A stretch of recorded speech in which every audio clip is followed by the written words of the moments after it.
Welcome to the Nova Hoopcast, Christmas holiday edition. Kevin, wonderful hat. Yeah, I love your hat. And Yep. Buster's got her snow globe Snow here, globe. which I'm going to shake and get moving here. So, So, yeah, happy holidays. Last week you had the Jerry Lynn t-shirt. This week you got the hat. Hey, we do want to apologize to all of our viewers for not having Jerry here on the holiday episode.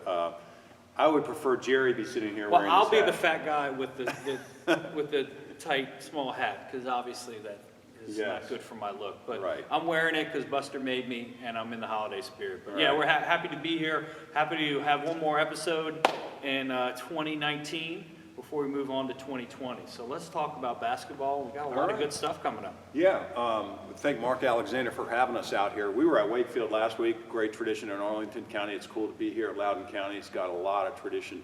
We'll air our interview with Mark a little bit later in the show. We had a chance to speak to him earlier this morning. So let's get into it. I think the first piece of news that I want to bring up is Jim Smith from Chantilly Right. stepped Longtime down coach. with 494 wins.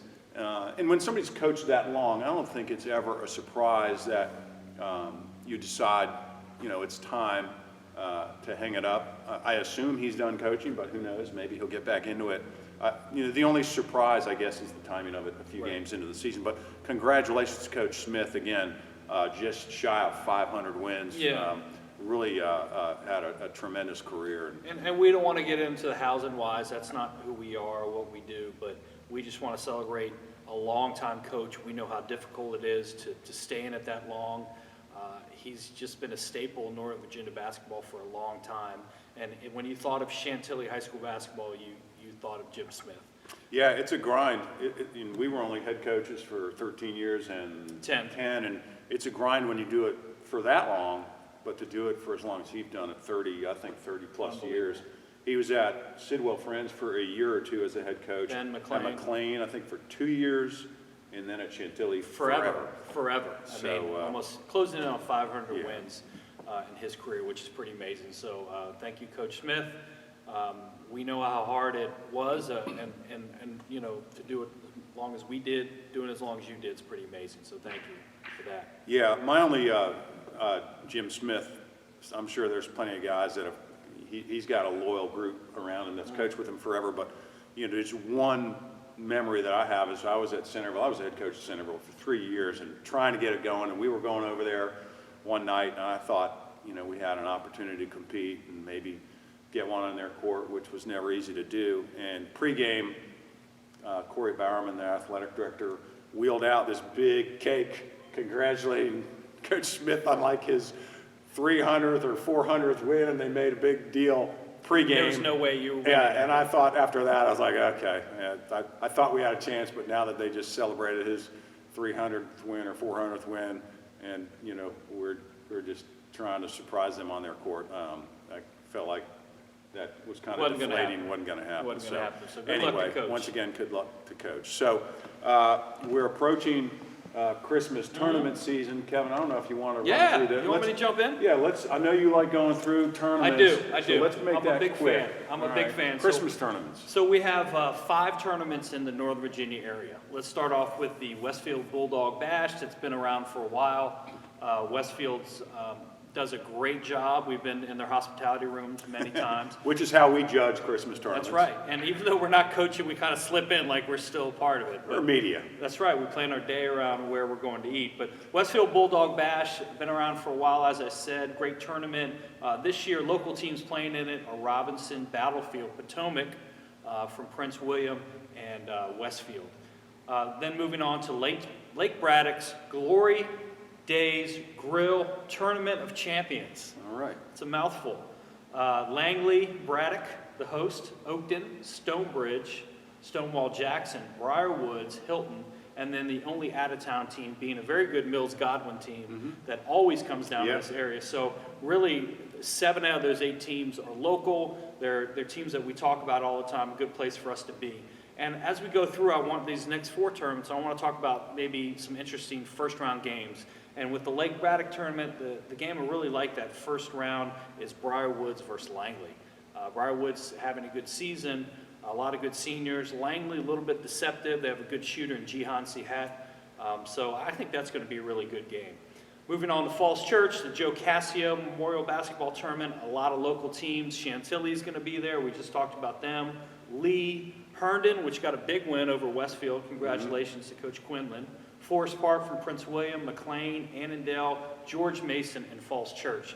And I think George Mason playing Falls Church in that first round, I think is a very good Battle of the Church, right? Yeah, I don't know that they've done that a whole lot. They almost beat O'Connell. Yeah, O'Connell was playing George Mason. 51-46. Who knew? That could be a topic for another. We were texting each other wondering if this was a true game. Yeah. But George Mason hung in there, and that maybe is a testament to what's going on at O'Connell. We don't know.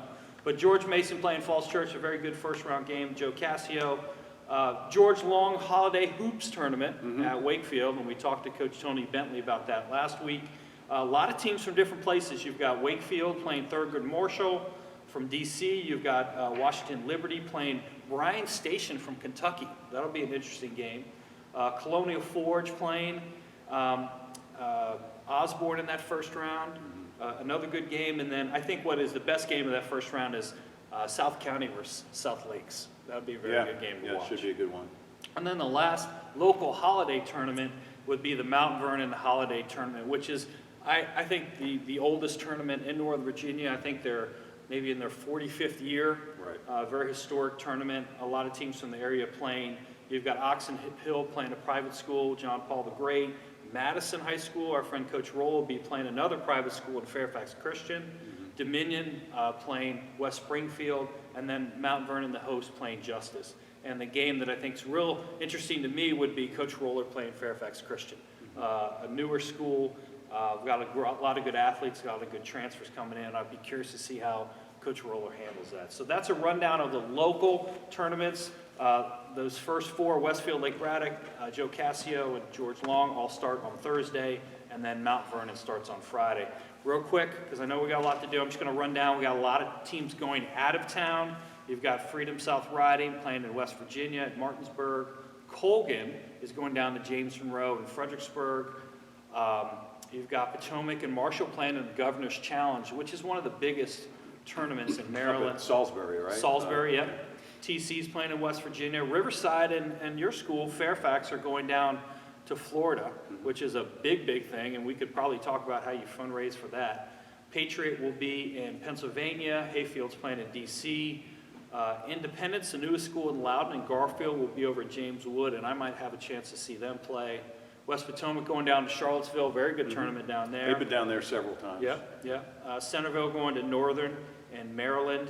And Woodbridge will be down in Richmond at the Henrico tournament. And last but not least, Champ from here in Loudoun going down to Hampton to play Maury, the reigning state champion. So some people staying here, some people going away. What are your thoughts on why you do either? Why go away? Well, first I want to say from a basketball fan standpoint, it's a great time of year. You can go out and see all kinds of games. And when we travel around to these tournaments, sometimes you'll go to 2 or 3 tournaments and you'll see all the same people at the same tournament. So there's a lot of people that really enjoy going out and getting as much basketball as they can.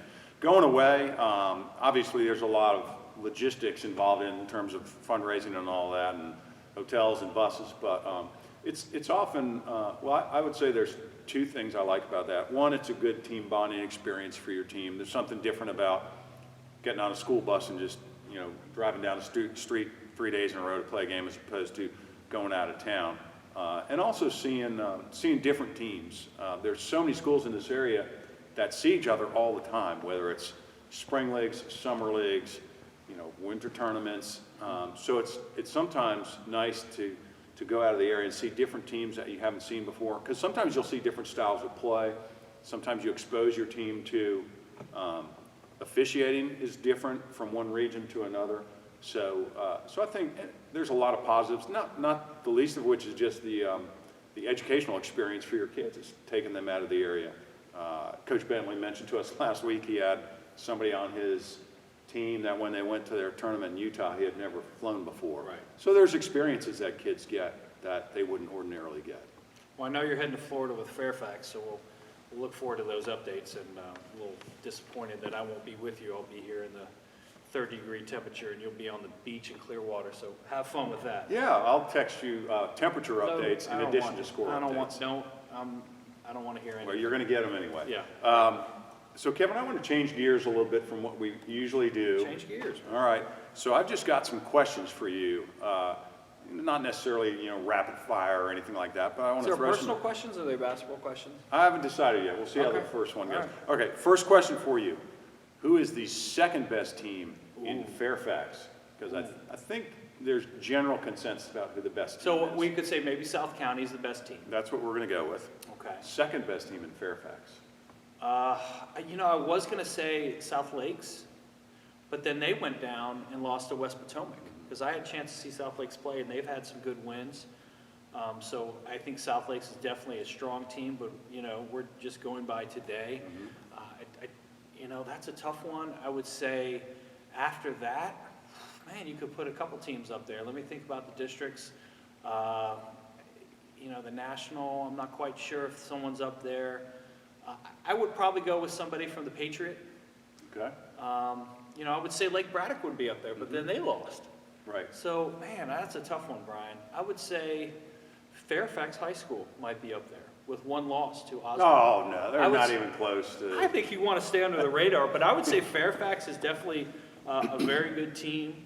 They're up there. I think Fairfax can lose, but the parity we keep harping on, maybe people are sick of hearing it, but it is true. I mean, you like a South Lakes, you think, hey, they're really good. They lost one game, and then they lose down to West Potomac, which I didn't necessarily expect. So, I would probably kind of punt and just go with Fairfax because it's the easy one, but they are very talented. They have a lot of seniors. They have a lot of weapons, obviously good coaching.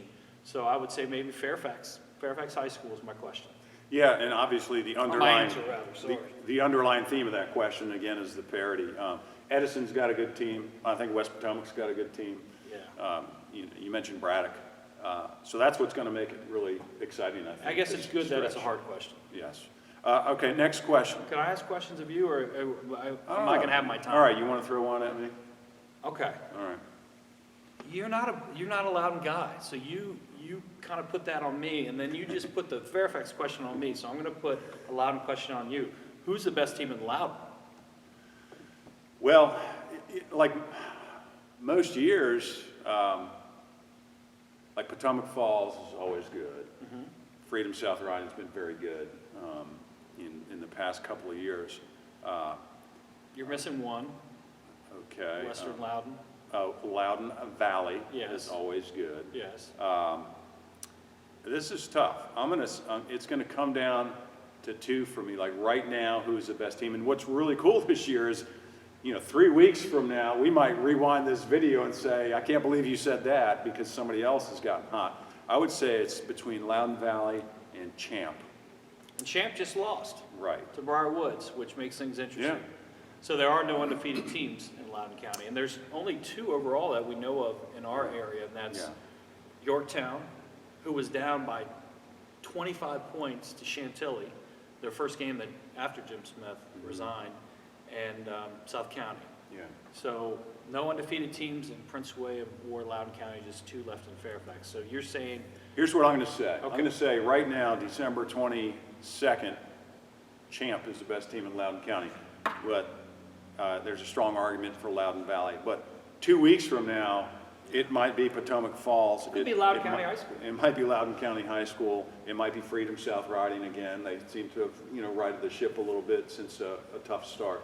So I'll say right now, Champ with Loudoun Valley right there. All right, I'm going to ask you another question. okay, all right.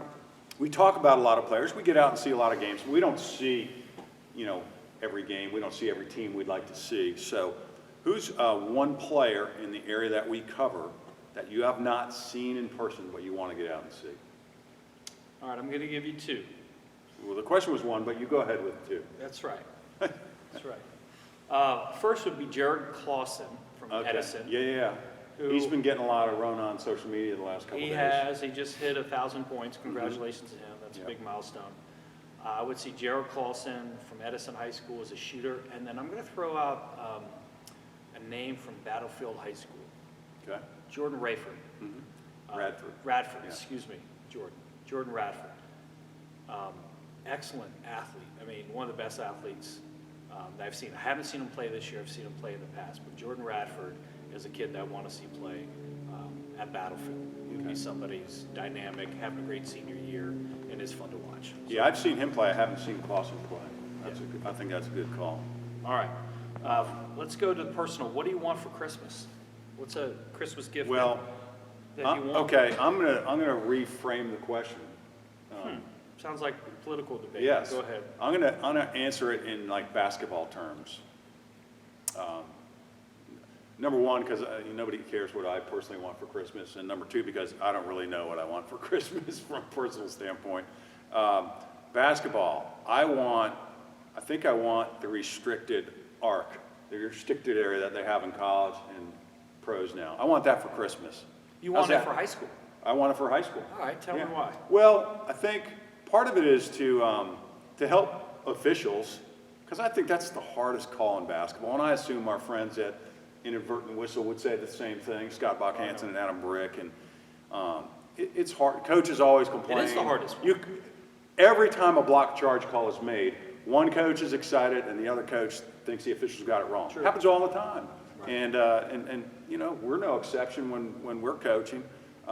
Because I think it's a hard call, and there's so many that are just bang calls. So I think that would make it a little bit easier for officials to call. And I also think there's so much, even though I guess in college and the NBA they have all the anti-flopping rules, there's a lot of that goes on. That's been part of the game forever. And so if you kind of take that out of the equation and reward the offense a little bit more when they get inside that arc, I think that would be a good game, a good rule. So that's from a basketball standpoint. That's what I want for Christmas. All right. I want the restricted arc that they have in college, in the pros, to make it down to high school. All right. There's other college and pro rules that we've talked about before that a lot of people want that we don't want, but that's a conversation for last year. It has to do with that clock. Good answer. Okay. Let's see. Do I have another question for you? Well, I'm gonna drop the Christmas question, unless you want to ask No. what you want for Christmas. No, I don't know. Let me ask this fun question. What is your favorite Jeff Hawes story? Jeff Hawes, we know personally, a friend of the Hoopcast. There's probably a million Jeff Hawes stories out there. Some coaches say we give too much love. to I'm Jeff sure they Hawes. do. I've I had that don't- on occasion. Like we're big Why are you always fans. talking We're about like Hawes? fanboys, yeah. So my Jeff, Jeff has, if you know Jeff, there's a lot of great stories I think everyone could have. I just always think of Jeff as the big hug that brings you in, and it's an extended hug, and it's maybe a whisper in the ear, and maybe you feel like you're dating afterwards, because it's this intense hug that you get with very few people in this world, maybe your grandmother, maybe your wife, and you're like, whoa, we went on a long hug. But the great part about Jeff is he truly means it. He loves basketball, he loves people. So I could give you many stories of him giving me big hugs, but a very good moment for me was I was coaching at Broad Run High School, and I was Joe Cochran's assistant coach, and Jeff Hawes was the JV coach at Broad Run at the time, and we were coming back from playing the regional tournament, and we had Jason Lansdowne, we mentioned earlier in the show, one of the best scorers in the state ever, and we were just coming back from the tournament that game, and we lost, but just his perspective on the game and talking to him about the game and having such a love for the game, it kind of was one of the things as a young coach that I have in the back of my mind, that I want to love basketball like this guy loves it. So kind of a sentimental thing, but Jeff and I would have a lot of good times together. Another time driving down to WNL to work basketball camp in his, I think it was a Trans Am or Camaro or whatever was cool back in the late 80s, early Right. 90s, just playing music loud, but very good guy, and a lot of good memories of him. Those hugs always last a little longer than you Hey, that's expect. part of the deal, man. That's what Yeah. it is. Hey, I have one real quick that I just thought of, and I think this was back when we hardly knew each other. I think we were both JV coaches, and the NCAA tournament first-round games were over at the Capitol Center, whatever it was named back then, over in Landover, Maryland. And I went over there, and Carolina was playing in one of the games. And anybody who knows the Hawes family knows they're big Carolina fans. And Jeff just happened to be sitting in the row behind me, and he was decked out head to toe in all kinds of I think he had like a Carolina uniform on. Probably It was did. hilarious. He probably did. So, anyway. All right. All right. Merry Christmas to the Halls family. My turn to ask a question. Oh, I thought People you want to see play. You ask me. Who do you want to see play? I think I want to see Ethan Wilson.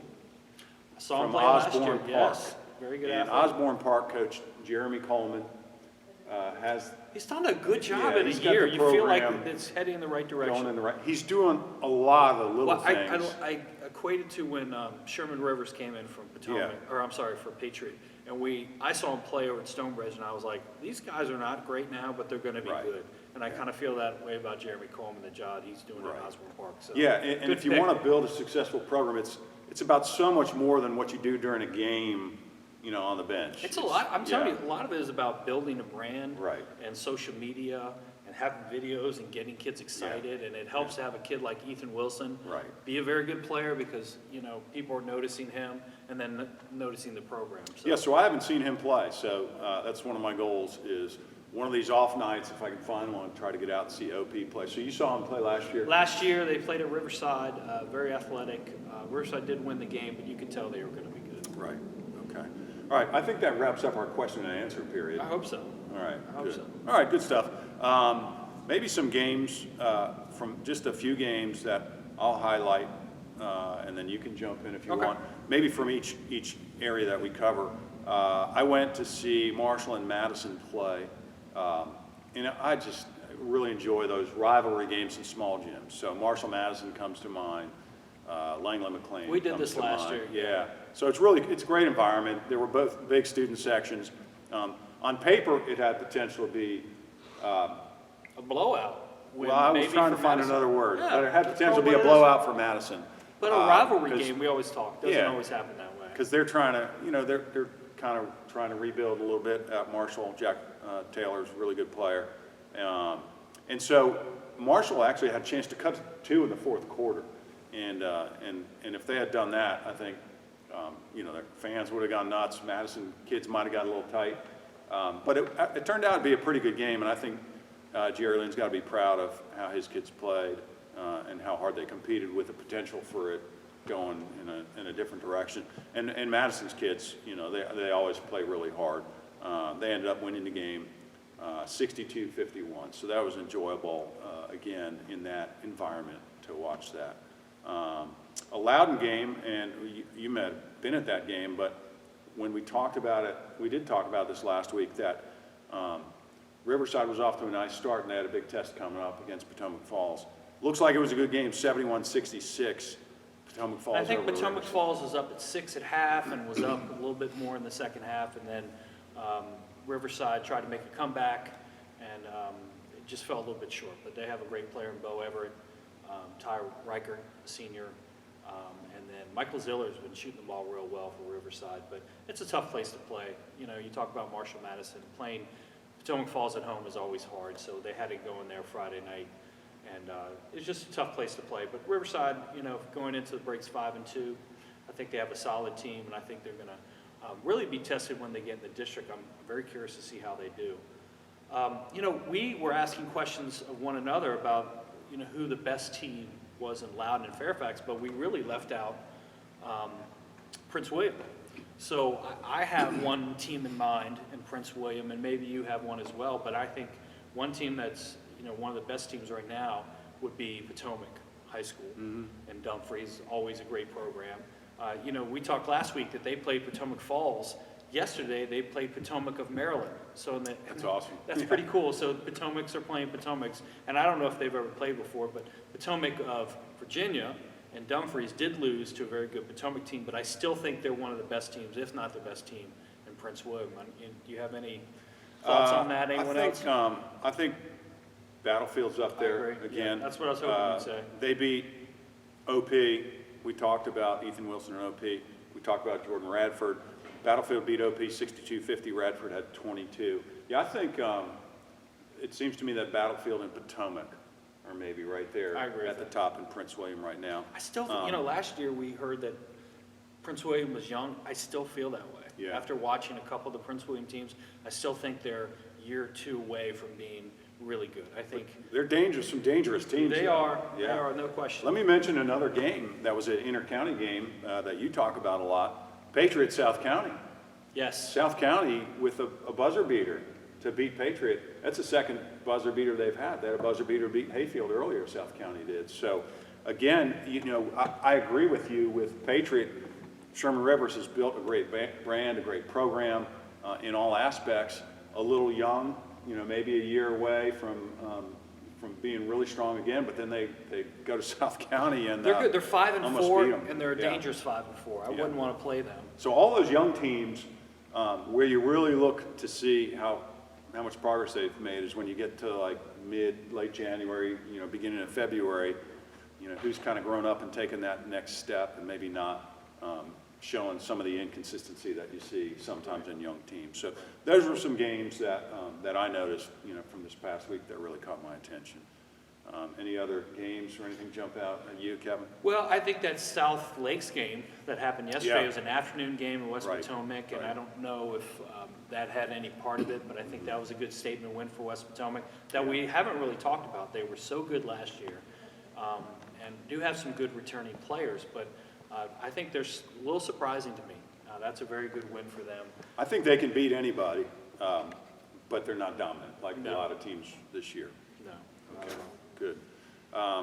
Okay, really good stuff from this past I week. mean, I think we're wrapping things up. Yeah. And I want to thank Buster for the set here. Thanks for the hat, Buster. The hat, he made us wear it. He wanted a Christmas sweater, but we don't own them. Truth be told, he's wearing a hat too, Yes, behind the camera. he is, and he's probably more festive than we are, but it's been a great year. I look forward to seeing, all these things we're speculating about, come to be. Right. We'll find all these questions about who's the best team in each area, this year, but it's been a lot of fun, and get out to a Christmas tournament. There are a lot of great tournaments in the area. The Post used to put out a list of all the schedules of all these tournaments, but we're trying to retweet them on our website. I know I've retweeted the Mount Vernon schedule and the Wakefield schedule already, so get out there and watch a game. I know I'm going with our friend Jerry Lynn on Thursday the 26th. I've already cleared it at home that I'm going all day, so it's a long day, and Which I try to... which tournament are you going to? I don't know. Oh, okay. We kind of try. Lot of I options. usually go to 2 or 3, but I'm telling you, I do want to go watch Wakefield for sure, because I do love that gym. That South County, South Lakes game is interesting, and then maybe head down to Mount Vernon, although it's deep. I'm looking forward to your review of the hospitality rooms. I will. I'll bring it back. So again, happy holidays, Merry Christmas to everybody. Get out and see some tournaments. Like we mentioned earlier, we had a chance to speak with Mark Alexander here at Loudoun County High School. So I think this week we'll wrap it up with that interview and look forward to seeing everybody after the holidays. Here's Mark Alexander. Buster, you want to roll that? Okay, Kevin and Brian here at Loudoun County High School for the Nova Hoopcast. We're here with Coach Mark Alexander. Kevin, kind of cool, last week we were at a pretty historic venue, even though it was a new facility, but at Wakefield. I feel like Loudoun County has that same feel about it as well. No question. The oldest high school in Loudoun County opened up in 1954, and beautiful building. If you've never been out here, they have huge pillars. It's a very picturesque school, and we're happy to be here with Coach Mark Alexander, who's been here as coach for several years. Coach, tell us a little bit about your time here at Loudoun County High School and what it means to you to be the coach of this historic school. Yeah, this is my 11th year here at Loudoun County. I was 4 years an assistant before that. It's a great community school. I live here in Leesburg, so I'm happy to be here, and great kids, love the community, love the parents. It's a good place to be. How about the tradition here? Again, I've been coming out here, like when I first started coaching as a JV coach, we used to come out here and play a lot, and we were dropping some names before we came on the air, but you can feel the tradition in the history. What's the tradition in the history like in the community as far as athletics and basketball specifically? Again, living here, people I run into in the community, people that come to the stands, graduates, people come up to me and say, I graduated in 1960, or I graduated in the mid-60s or 70s, whatever, but former players that used to play in the program, all the banners that have been up. Sure. It just makes it special, and so that's part of kind of what I like about being here. Yeah. And our library was our old gym. Oh, wow. They made a table in the library for an old center court, which sits right in the middle of That's cool. of the library. So it's fun, and being a history teacher here, Right. It's kind of neat. Yeah, you don't get this feel at every school around here. Yeah. So. And I played in the old gym, which is now the library, and I remember they had the bench was underneath the basket. You didn't sit on the side. Oh, okay. You sat underneath the basket. You kind of had to jog around. Of course, I was always on the court, but those people who had to, Right. those people who had to sub in had to jog around. But Right. I do remember playing against some great players. Not only when I was at Broad Run playing high school basketball, but I came back and I coached at Broad Run and was out here for a while. And some of those great players now have kids playing. We talked about Tudor Yeah. Corbett, which was a great athlete, who I was coaching at Broad Run with Joe Cochran, and they had Jason Lansdowne, one of the leading scorers all time in the state, and Tudor and Jason used to go against each other. Now, Tudor's here in the stands watching his son, so that's a pretty cool thing. But I love the gym. It's much like a Marshall or Oakton or one of the smaller gyms where it doesn't take a whole lot of people in the stands to make it a loud home crowd environment, for Right, sure. right. Well, let's talk a little bit about this year. The life of a coach. Coach, you had a tough 2-point loss against Hedgesville yesterday, and then you have to get up and open the gym up for us this morning, so we appreciate doing that. But I think you've got some guys that can put the ball in the basket, Mark Siegel and Caleb Rexroad, Matt Anderson. I think, obviously, you've got to defend, but that gives you a chance when you have 2 or 3 different guys that can put the ball in the basket. You're, I think, 5-3. Correct. Tell us about your start so far and kind of what you see moving forward. Yeah, I'm happy with our start. 8 games already, so 5-3.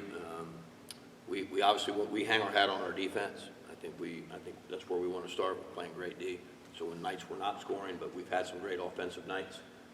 And obviously adding Mark has been a big addition for us. Yeah, were you the happiest man in Leesburg when Mark Siegel walked back in the door? 'Cause well, not he was only- here as a Correct. He ninth was a grader, freshman. but he got hurt. Got hurt, didn't play for the bulk of the season, and then he went away. But when he came back, I think I was happier to add a quality kid like Sure. Mark, more so than his basketball talent. But he's obviously a talented player. So he comes in and is able to assist and help Matt Anderson, who's a dynamic point guard for us, all-region player last year, first team. And, of course, our younger guys, Caleb Rexroad's a junior. Can shoot the ball real well, yeah. We've added Nate Brown, a big man. So there's some pieces we have. The losses we've had, we've been close and competitive. And I think the loss last night is going to help us down the road. To play a quality team like Hedgesville up in West Virginia, where you don't get calls, things don't go your way. And a lot of people maybe listening don't know that much about playing in Hedgesville or playing in West Virginia, that area. That's the Martinsburg area, Jefferson County. Very loyal fan base. Oh, and very talented kids. I remember when I was coaching at Freedom, taking a team up to play Musselman and taking them to play Jefferson County and Martinsburg and not knowing what I was getting into. Right. Very talented, very athletic programs. And Kelly Church is a character. We've Great talked coach. about him. We could talk about him all night, but he's a coach at Hedgesville High School and has done a great job there. So losing to him at the end is I think, like you said, going to help you down the road. No question. And the kids were in a battle, and I think that's going to, we can be positive going forward, Right. even though it was a loss. Right. Coach, Kevin and I have talked a lot about the landscape in Loudoun County and throughout Northern Virginia, kind of the parity this year. There's no telling, as we sit here at Christmas time, what things are going to look like later on in the season. And I think your league is similar. What do you see? Who are the teams that stand out to you right now in your league? Well, I think the 2 teams that stand out the most, obviously, are Loudoun Valley. I mean, Chad does a tremendous job with those guys. And then Dominion's got a ton of talent. So those 2 teams clearly stand out to me. But there's, everyone else, lots of talent with Tuscarora, Heritage, Broad Run, battling every game. So I see a dogfight through January and February as we battle for these division games and these district games that are And coming. I think you guys will be right in there. I know Dominion, this is kind of their year. They've got a good senior class. Valley's got a very good senior class. But I think you guys will be in the mix for sure, especially with the guards. And we talk all the time about it being a guards game, and you've got one of the best in Matt Anderson, and he's played for you for 4 years. 4 years. And you had his brother as well. Tell us a little bit about the Andersons. I've seen him play. For the people who don't know, what kind of player is Matt Anderson? Matt's a warrior. I mean, he gets after it, and there's his motor is incredible. He's a competitor. He hates to lose like I do, so we get along great. his freshman year. He started for me, broke his arm, he was out the remainder of the year, but he's bounced back from that, and he's a guy that helps us. Teams have a hard time pressuring us. He makes everyone else go, and people feed off his energy and feed off his toughness. I mean, he's an incredibly tough kid. When you look at him, that's not always apparent, but once you watch him play for a little bit, everybody kind of gets Yeah, it. you can't underestimate him. He's not a real big guy physically, but he's very scrappy. He's faster than you think. He can shoot better than you think, and I think he surprises a lot of kids who don't know him for sure. He's undoubtedly our leader, and we look to him to make everything go. So, yeah. Coach, later in the show, Kevin will talk about a lot of the Christmas tournaments. You, kind of like Jeff Hawes at Potomac Falls, are not playing in the Christmas tournament. How will you use that winter break? Will there be some downtime, rest and recover, or is it more like a little training camp again, or how will you use that time? Yeah, it's sort of kind of the first time we've really taken this bulk of time off. So it's typically we play in a tournament, but our tournament was a little earlier this year. So we're going to take a few days and have some fundamental stuff, program ride, bring everybody in, kids that have decided to do vacations or to take some time off and get some downtime. We're okay with that. But there are a lot of kids that will be in town, and we're going to bring them in and work on fundamentals and things that we do as a program. And some kids have inquired about it, so I really like to see that. Kids want to be in the gym, so we're going to open it up for them because we're not going anywhere, and I'll be in town. So, yeah. And as we wrap things up, I have to ask the question that I always like asking. We did it last week at Wakefield. We know what's coming. Where do we have to eat once we leave here? We know you have a spot. You're from Leesburg. Where do we need to go that we wouldn't necessarily get if we were in another part of the DMV? It depends. If I go out with my wife, we got to go somewhere respectable, somewhere really. We don't want that really place. fancy. We don't want that Yeah, place. we don't like respectable. Yeah, we want the greasy. We love to go to Tuscarora Mill. We love Jasmine's in town. So we bounce around there, or we end up just on the main street at Kings Court. Kings Court. Kings Court Tavern's a little. Puccio's, is that a spot too? Yeah, we hang out there a little bit. So it's. Okay. It's So kind you of have a lot of variety. It's a mix. We have It's a some mix. variety. A lot of We have options. some All right. Definitely. We're going to go to probably the least respectable place. variety. All right. Thank you, Coach. All right, Mark Alexander from Loudoun County, thanks for having us out there, and have a nice holiday season. Happy holidays. Thanks, Coach. Yeah. Thanks.